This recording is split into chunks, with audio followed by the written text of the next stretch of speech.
Hi there, my name is Verdeluz. I am a life coach, astrologer, and human design consultant.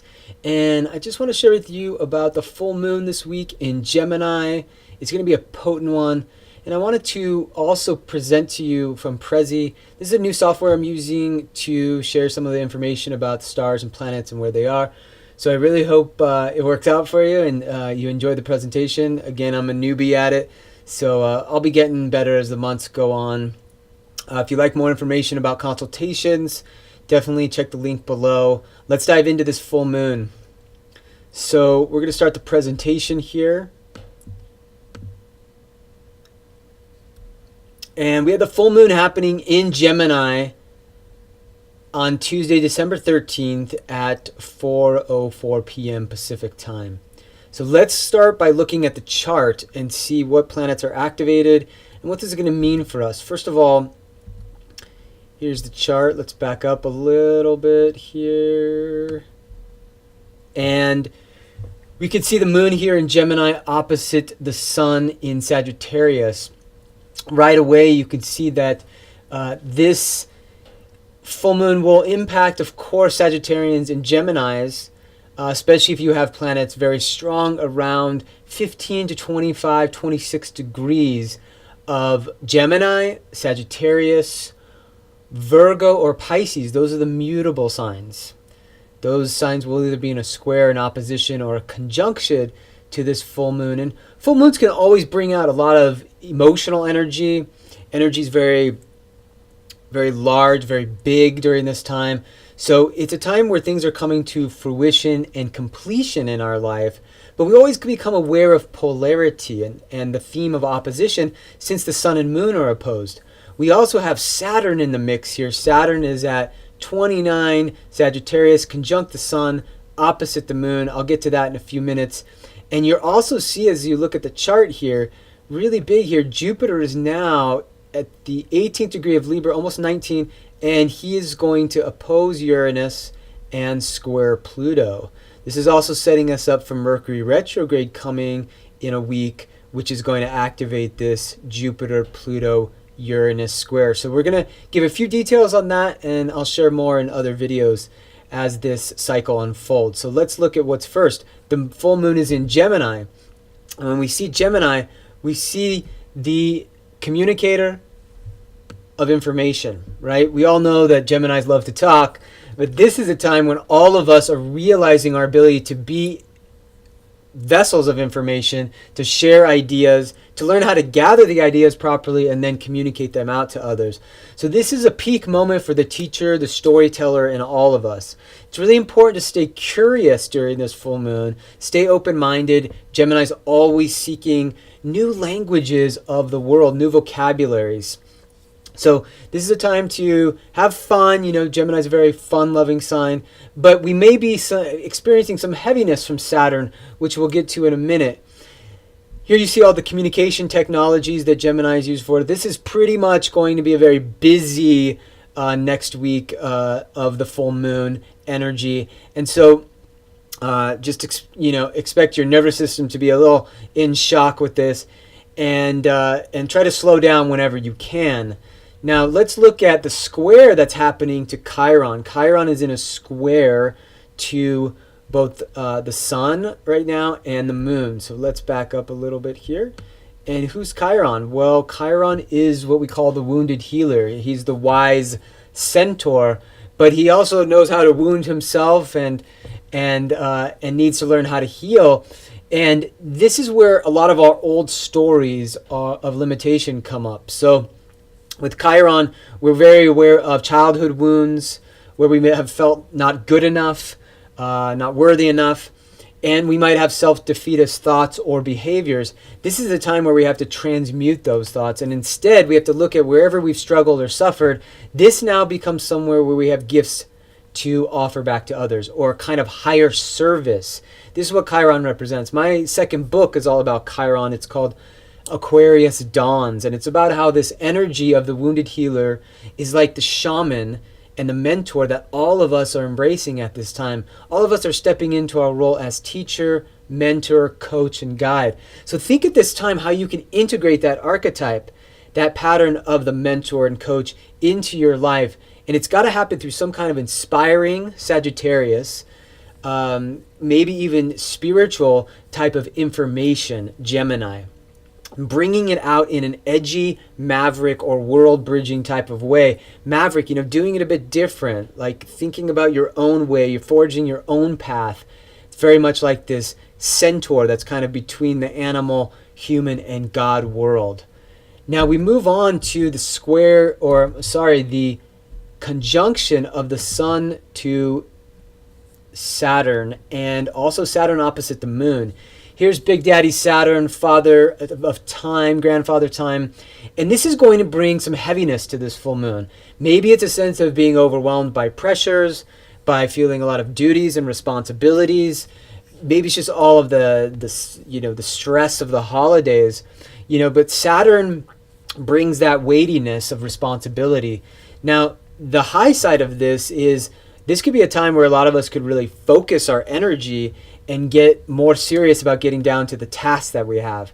You see how we see the taskmaster as one of the archetypes of Saturn. This is actually one of my planetary portraits I put together many years ago to help people study the planets and see what they mean.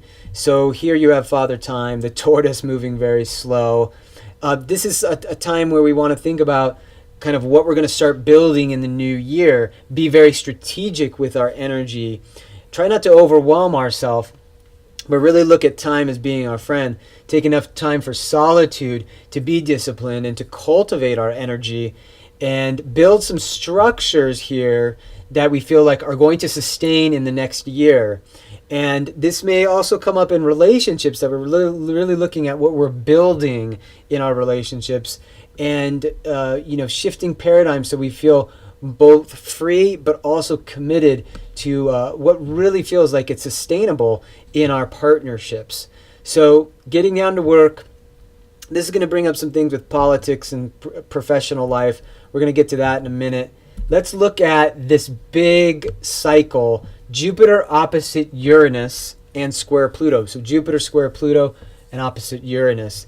This is activating the Uranus-Pluto T-square that we've had essentially the whole decade. It was exact between 2012 and 2015. Now, this is revolutionary transformation that's been on this planet, and it's amplified. Now, the amplification is coming through a few different means.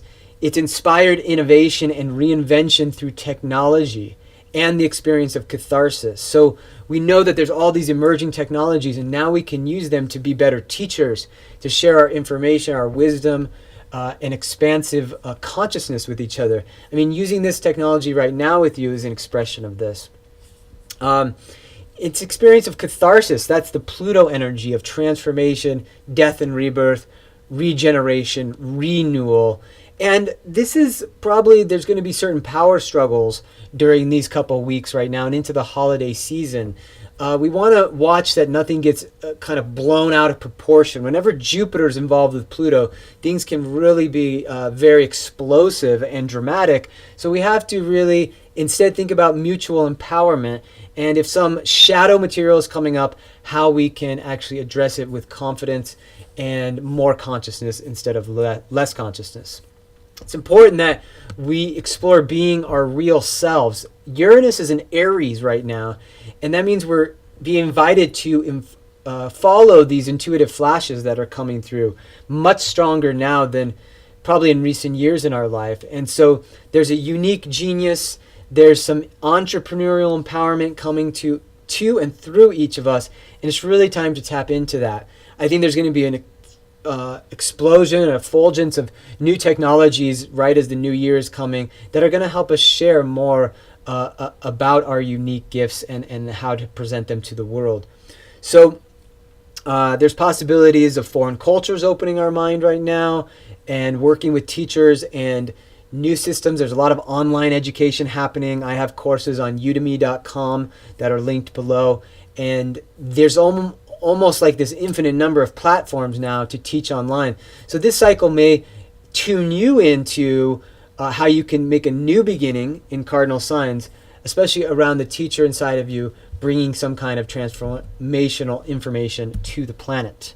Now, I wanted to close with just looking. You couldn't get away from Trump. You know, it's hard to not talk about Donald Trump these days, and especially with this full moon, because it's so active in his chart. In fact, the moon is right on his sun. You see here, let's get a little bit deeper. Here's the moon, 22 Gemini, on his sun and on his north node and on his Uranus. And then if you go down here, we can see that the sun and Saturn are both on his moon and his south node. Now we could take 50 minutes to talk about all of this because there's a lot going on here. But needless to say, it's very, very strong for him. He may be feeling, you know, the pressures of the presidency coming in, the Saturn energy coming here. Saturn on his south node, there's something where his responsibilities are really coming to fruition in his soul, but he's going to be really tested, watched at every moment.